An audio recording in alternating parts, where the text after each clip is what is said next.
Hello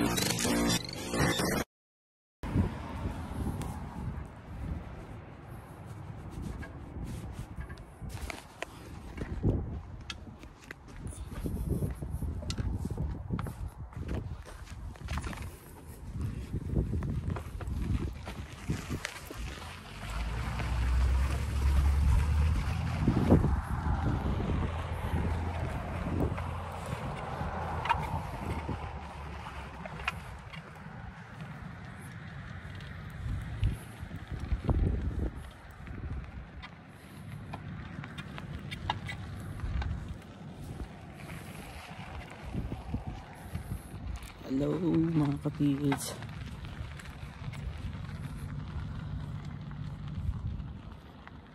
Morning sa inyong lahat. 31 na sa Pilipinas ngayon, oh. 31 na alas 4 ng umaga. Dito 30 pala. -2 pa rin yung temperature. So same as yesterday. Wala pa rin snow. Closing ako today and then tomorrow opening shift. Oh my god.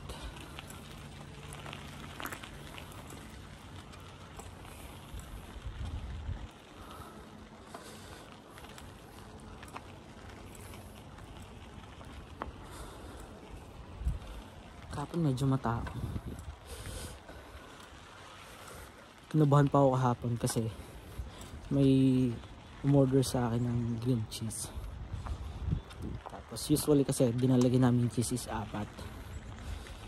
2 white or brown bread tapos 4 na cheese. So tinanong ko siya kung anong gusto niya cheese kasi we have different types of cheese na ginagamit sa aming mga burgers and buns. Merong Swiss, merong cheddar cheese, Havarti cheese, Parmesan cheese, ano pa ba, Thai cheese.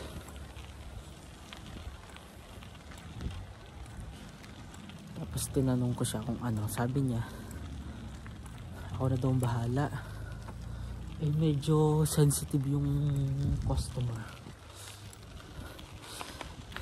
kasi after ko sa cashier sabi niya magugas ka muna ng kamay ha bago mo gawin yung in-order ko.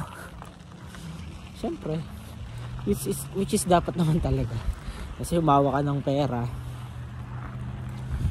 dapat talaga ayun talaga standard after mo mag-cashier or anything, basta pupunta ka sa preparation area, dapat talaga maglilinis ka, sanitize ka ng iyong kamay. And I told her yes, okay, yes ma'am, this is our routine here. Tapos nandun siya, CCR lang daw siya. So after a few minutes nakabantay siya, nakatingin siya.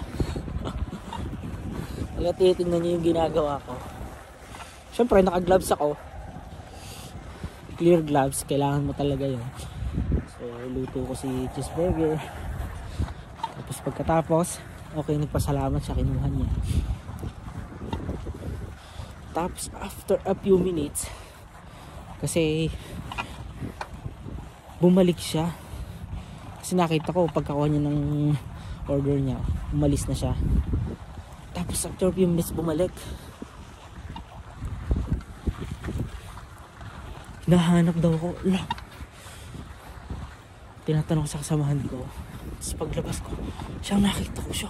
Sabi ko oh my god, medyo kinabahan ako ng konti. Sabi ko bakit kaya, pero inaalala ko naman yung ginawa ko sa kanyang order niya. Lahat naman is okay, wala naman ako, okay naman lahat.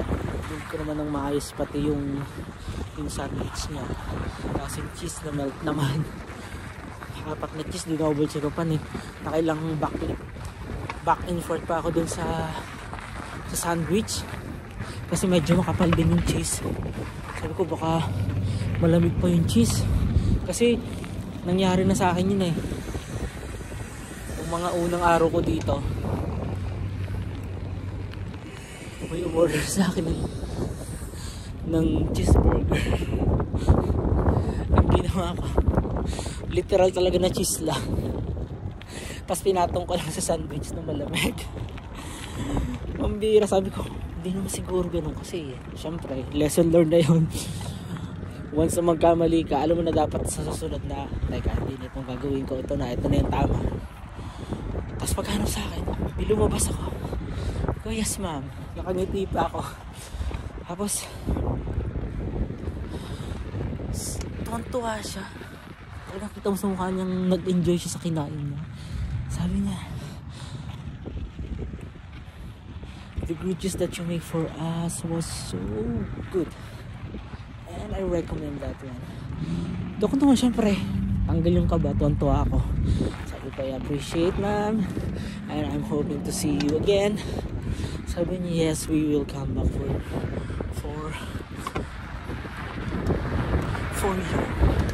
We will order the same thing. Tuwan-tuwa ako. Sabi niya, anyway, this is from us. Nagbigay siya ng cash. Nagbigay siya ng 10. Anyway, this is from us. And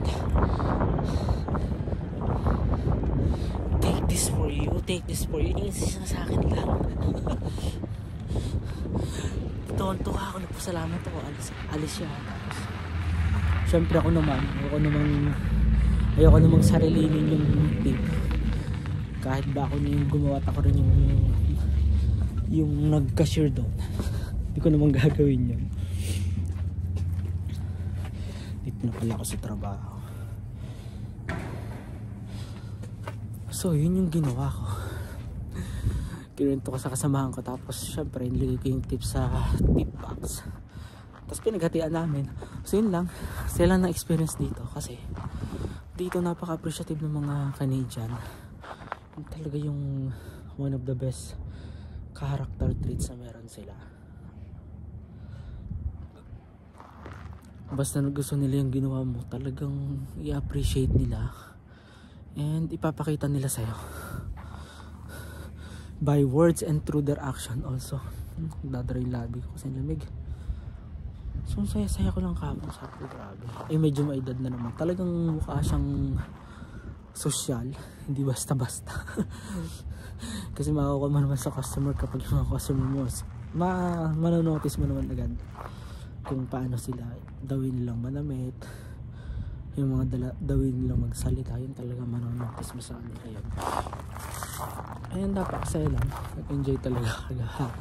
Mas lalo kong nag-enjoy magtrabaho. So yun, dito na ako sa work. Medyo malamig today. Normally pag Saturday hindi masyadong matao, pero let us see today. Wala si Ano. So see you na lang ulit sa mga susunod kong vlogs mga ka-tips. Pasok mga support.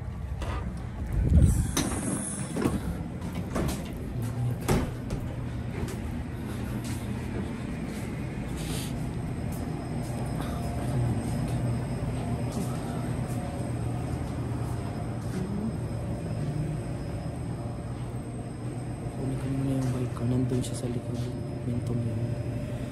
Tapos lagay ko siya dyan kasi maninigas yung bike ko kapag hindi ko pinasok sa loob.